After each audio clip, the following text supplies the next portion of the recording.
All right, what's up, YouTube? Back again here with a another vehicle review video, I guess you can call it. So I wanted to do a video really quick on my R6 because I just posted it for sale, and I had the intent to do kind of a video on all my vehicles, and I didn't want to miss the opportunity on this one in case it sells before I get the chance, so I'm gonna do it now. But this is my 2012 Yamaha R6. It has right under 18,000 miles. It's like 17,742, I think is the exact. But it's a pretty good bike. It runs pretty good. I just don't ride it enough because I have this big Harley over here I commute on now, and it's just a lot more comfortable. It's better on gas, has saddlebags, the whole stuff. You get the point. But I kind of want to go over this one just to, I guess, show what's been done to it more or less. Talk about a little bit of the modifications, and then just to give you guys a walk around and a visual of it. So I'm going to start basically front to back, kind of go over different things. So one of the first things that I did to this bike is I put these on here, shock socks. So most people are familiar with their fork seals on motorcycles leaking, and of course when they leak you get the oil all down here. It eventually gets on your caliper, all that other stuff. It just makes a mess. The most common cause of fork seals actually leaking is from them being dirty. You get debris and stuff up under there where the seal actually is. It gets in there and it causes it to leak. But these little inventions here just wrap around the fork. See, there's Velcro up here, there's a little bit right here. So it basically just wraps around it, covers the seal. So the seal's actually down here, so it covers the bottom and above it. And then there's Velcro on, so it keeps it clean of debris, and it worked pretty good. They're like $30-some on Amazon. They work great, so I highly recommend looking into those. For the windscreen on here, we have the Puig double bubble. This one works really good too. We got some RC2 levers on here. I had a RSC on here at one point, the RSC stunt clutch, but the ECU on this bike wasn't getting the input from the clutch with the RC on here, and it didn't really like it too much, so I took it back off. Some flush mount signals. These actually came on the bike when I had it. And they're actually pretty bright considering that they're, you know, basically black. They're smoked pretty good. Got Galford steel braided brake lines in the front. I have my billet aluminum mirror block offs, and they have the Yamaha turning fork logo. So coming back here, Impact Tech crash cage. This is a full cage.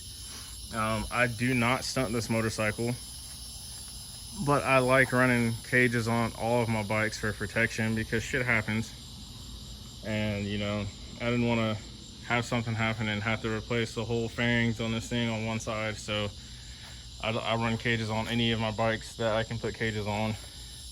For example, I rode this thing to work one day and somebody backed into it and knocked it over, and because of my cage, the only thing that got damaged was my tail, and it was only because the vehicle actually impacted the tail and cracked the fairing, but I've since replaced it. So so let's see, we got this carbon fiber trim up here on the gas cap just to break up the silver, something different. Tank pad right here. Got a 520 conversion on this bike. It's down one in the front, stock in the rear, just aluminum sprockets with a red EK chain. Impact Tech sub cage. We have the M4 Street Slayer carbon fiber slip on. This bike does still have a cat, so it is quiet, unfortunately. My neighbors don't complain though.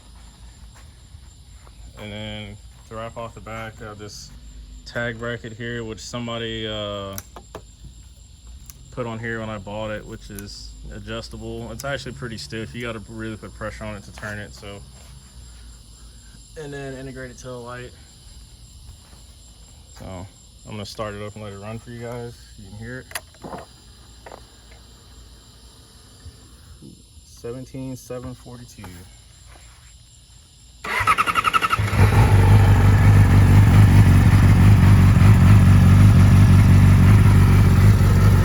I do have LED headlight bulbs in here. Just drop-in bulbs from eBay. Makes a pretty good difference and they look better.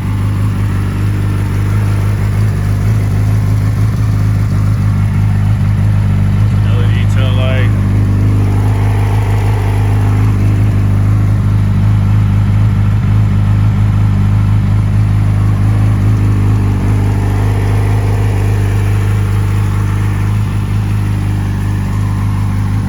Like I said, this is an awesome bike.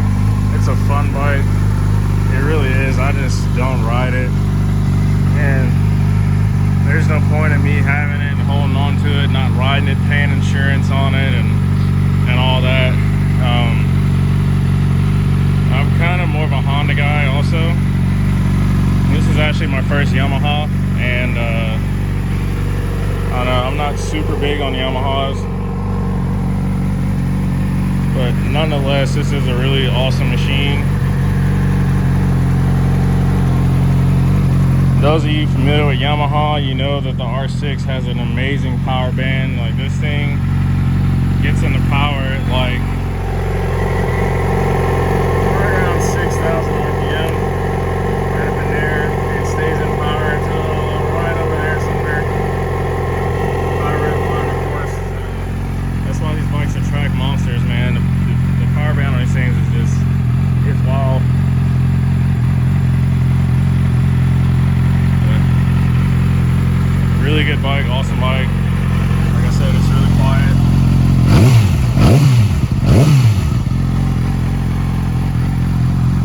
Like, if I start my stunt bike over there, my F4i, which has a tiny little slip-on straight on the header, you can't even hear this thing idle when the F4i is idling next to it. So, awesome motorcycle though. So, like I said, it is for sale.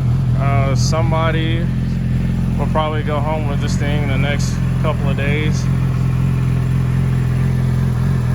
So, it's not a perfect bike. It does have some damage on the right side from the previous owner. Might be a little hard to see, but yeah, it was laid down right there. Got it right there. The exhaust. And then over here, at one point in its life, decided to throw a chain. So it kind of marked up the swing arm, but that's about it. I've had some minor issues out of it when I got it. When I got it, it wasn't running right. It had a really rough idle.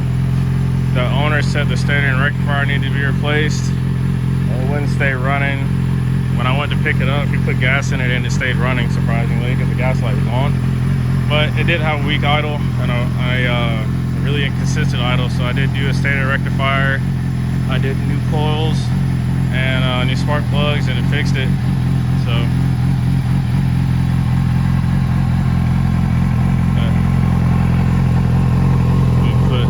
low beam, high beam. Yeah, that pretty much covers it, guys. Said Yamaha is a pretty awesome bike.